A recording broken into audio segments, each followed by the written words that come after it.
Nothing is pressed, no charges are pressed against him. Of course he's going to do it, and he's going to continuously do it. I mean, this is just at this point, when I saw this just now, I just said, what? This is by Amy Moreno for truthfeednews.com. Why is John Kerry allowed to play phantom Secretary of State and hold secret meetings with our enemies? Good question, right?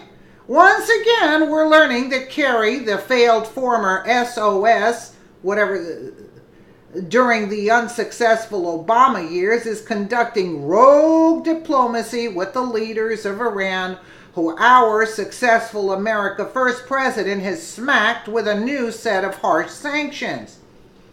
From the Washington Free Beacon, former Secretary of State John Kerry disclosed that he has been conducting rogue diplomacy with top Iranian officials to salvage the landmark nuclear deal and push the Islamic Republic to negotiate its contested missile program, according to recent remarks. Kerry, in an interview with radio host Hugh Hewitt to promote his new book, another one with a new book, said that he has met with the Iranian former minister Javad Zarif, the former secretary's one-time negotiating partner, 3 or 4 times in recent months behind the Trump administration's back. I think I've seen him 3 or 4 times, Kerry said, adding that he has been conducting sensitive diplomacy without the current administration's authorization.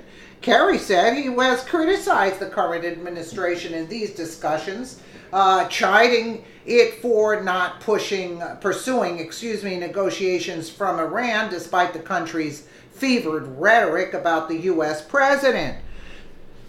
Kerry's comments are in line with previous reporting on his behind-the-scenes attempt to save the nuclear deal. Yeah, because they're getting money themselves. Why do you think he's pushing this deal? And ensure that Iran continues receiving billions in cash windfalls, of course, so the deep state can be making money. These payments were brought to a halt by the Trump administration when it abandoned the nuclear agreement and reimposed harsh sanctions on Iran that have nearly toppled its economy and sparked a popular revolution. Kerry said he met with Zarif in Norway, Munich, and other international forums as Iran continues to plot across the globe and transport weapons, regional hotspots in Syria, Yemen, whatever. Kerry has tried to help Zarif preserve the nuclear agreement with European nations. What I have done is try to elicit from him, meaning Zarif, what Iran might be willing to do to change the dynamic of the Middle East for the better, Kerry said. Who is he to be going there? And why wasn't he prosecuted at first, months ago when he went down there? How does one resolve Yemen? What do you do to try and get peace in Syria? Unbelievable. Those are the things that really are preoccupying him, because those are the impediments to Iran's ability to conceive people it's ready to embrace something different. Kerry said he has offered blunt talk to Zarif in order to push the regime to accept restrictions on its foreign interventionism. I've been very blunt to Foreign Minister Zarif. I told him, look, you guys need to recognize the world does not appreciate what's happening with the missiles, what's happening with Hezbollah, and what's happening with Yemen. Kerry recounted, you're supporting an ongoing struggle there. Iran has said they're prepared to negotiate and resolve these issues, but the Trump administration's taken a very different tack. Criticizing the current White House, Kerry lamented that it appears right now as if the administration is hell-bent to pursue a regime change strategy in Iran that would bring the economy down and try to isolate further.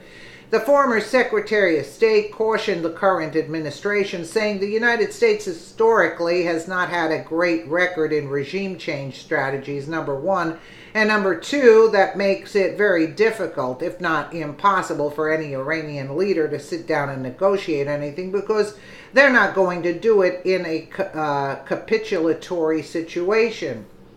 Iranian leaders have said multiple times in recent months that they will not take any meetings with Trump or his administration. And you're not going to even take the money, that's for sure, because Trump cut it out. But Kerry should be prosecuted. What business does he have? You know, it's against the law.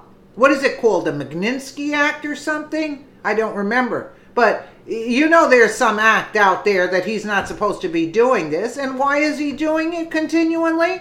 Because he wasn't prosecuted the first time.